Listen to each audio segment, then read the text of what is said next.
Selamat pagi untuk kita semua. Perkenalkan, nama saya Petrus Simbolon dengan NIM 41424045 dari Prodi dan 4 TPL. Di sini saya akan melakukan presentasi dengan topiknya Boolean Logic, yang dimana telah diberikan 5 soal.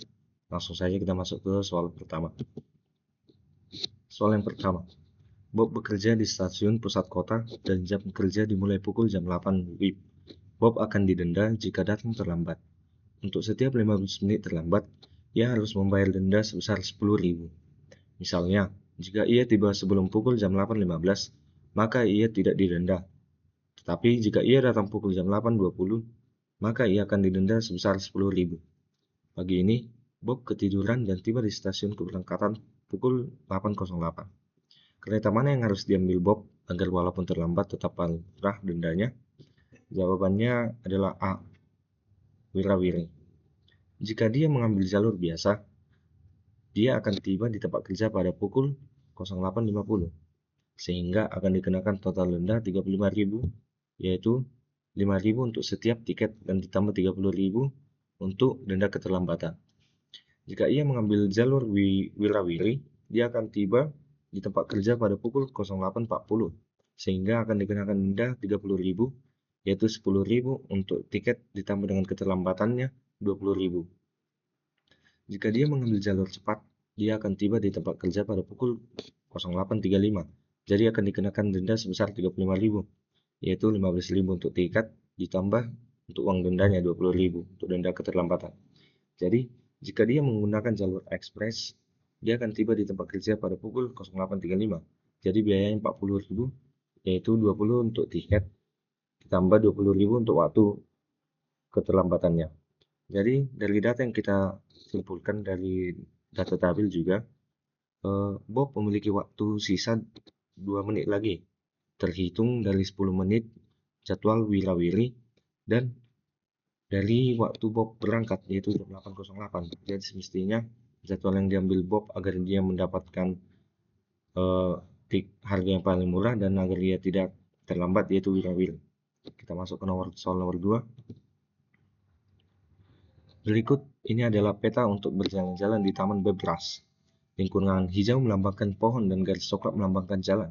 Perhatikan bahwa huruf yang sama dapat dipakai melambangkan pohon. Trek dari pohon F ke pohon B dapat dituliskan sebagai F, D, E, C, A, dan B. Pada suatu hari Minggu, ada 2 keluarga jalan-jalan di Taman Bebras. Trek keluarga Amir adalah B, A, A, A, C, E, D, E, E, D, A. Trek keluarga Badu adalah FD, CD, AE, AD, EDA. Challenge-nya, asumsikan bahwa kedua keluarga tersebut berangkat bersamaan dan berjalan dari satu pohon ke pohon berikutnya. Waktu tempuh dari satu pohon ke pohon berikutnya selalu sama. Berapa kali kedua keluarga tersebut bertemu pada pohon yang sama? Jadi, jawabannya itu D, tidak pernah bertemu. Jika kita mengikut pola trek keluarga Amir dan trek keluarga Badu, untuk setiap pergantian treknya itu waktunya sama. Sedangkan trek yang dimulai keluarga Amir adalah B, trek yang dimulai untuk keluarga Badu adalah F. Yang dimana trek dari hasil data yang kita simpulkan, awalan trek mereka sudah berbeda. Jadi kesimpulannya mereka tidak akan pernah bertemu jika mengikuti trek yang telah diberikan. Kita masuk soal nomor 3. Bobby seberang-berang memutuskan untuk berpergian dari Hamper ke Mook.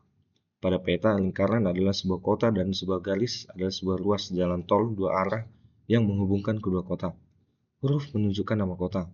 Angka menunjukkan biaya yang harus dibayar saat masuk jalan tol yang menghubungkan dua kota tersebut. Mobil dapat berpindah arah saat ada sebuah persimpangan, tapi tetap harus membayar penuh jalan yang dimasukinya. Misalnya, untuk berpergian dari kota B ke C, dapat dipilih jalan sehingga membayar 24 sama dengan 18 tambah 6. Tantangannya, berapa biaya yang paling murah dari Hamper ke Mook? Isikan dalam sebuah bilangan bulat. Jawabannya 41, yang dimana kita totalkan dari trek A, B, C, D, dan seterusnya. Karena Setiap memasuki jalan tol harus ada value yang harus diberikan, sedangkan di setiap garis itu sudah memiliki value. Jadi itu kesimpulannya. Jawabannya 41. Kita masuk soal nomor 4. Ada 2 stand kios menjual es krim warna-warni dengan 4 warna es krim. Dan es krim pada stand pertama dibuat dengan mengikuti instruksi sebagai berikut. Dimulai dengan corong kosong. Yang pertama, ambil warna secara sembarang atau random. Tambahkan 2 bulatan berwarna sama. Yang kedua, tambahkan 1 bulatan dengan warna berbeda. Yang ketiga, jika tingginya sudah sesuai yang diminta, berhenti. Jika belum, kembali ke langkah 1 yang dimana es krim pada stand kedua tidak mengikuti instruksi tersebut. Tantangan, yang mana merupakan es krim stand kedua? Gambar yang tersedia hanya memperlihatkan beberapa susunan awal. Jawabannya itu B, karena stand kedua memiliki susunan es krim yang berbeda dari pola di stand pertama. Stand kedua tidak mengikuti instruksi khusus yang ada di stand pertama, jadi susunan es krimnya berbeda, bisa tampil dengan urutan yang warna berbeda. Kemudian, susunan es krim pada jawaban B menunjukkan 2 warna kuning dan 1 warna ungu di atasnya. Ini menunjukkan perbedaan dari pola yang ada di stand pertama. Dan sesuai dengan petunjuk bahwa stand kedua tidak harus mengikuti aturan yang sama. Jadi jawaban B adalah susunan yang berbeda dari pola stand pertama dan menunjukkan variasi warna yang bebas.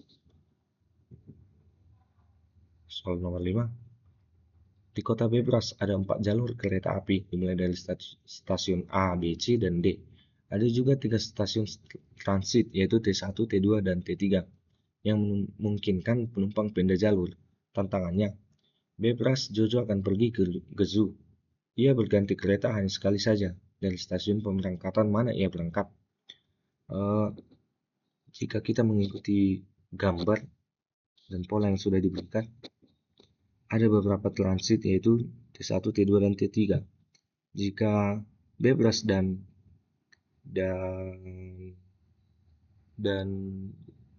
Jojo ingin ke zoo, maka jalur yang harus dilalui ialah D, yang dimana mereka akan transit di T1